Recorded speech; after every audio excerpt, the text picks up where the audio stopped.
I think a lot of people who grew up very wealthy, they have a very interesting financial psychology as well.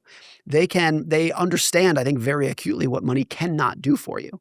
So a lot of them, if you talk to them, would be like, yeah, we grew up very rich and we had all these homes and all these cars, but pick whatever story you want. My parents didn't get along. My parents got divorced. My dad didn't have any relationship with me. I was bullied at school. Like they're very acute. They're acutely aware that money can solve a lot of problems and build an amazing life for you, of course. But I think when you're poor, it's easy to tell yourself, that's the solution to all my problems. That if only I had that much money, then this hole I have in my soul would go away and it'd fill up and everything would be done. And the people who grew up rich know that that's not true. He said, every wealthy person that he knows, without exception, buys a gigantic house. And every single one of them, without exception, finds it to just be a tremendous burden. and he was like, why do we do it?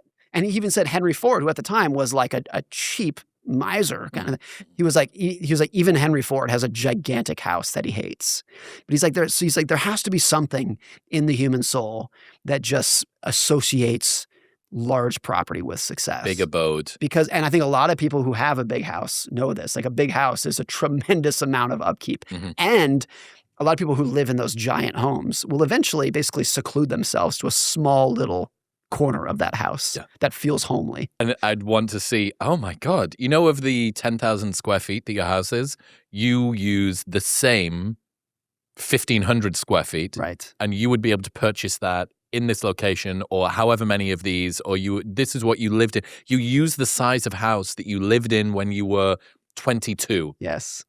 And you're still living in that same house. There's just slightly bigger surroundings. But even if you showed that person that information, or for myself, and you said, hey, you could actually only live in a house that's 1,500 square feet. No thanks, not interested.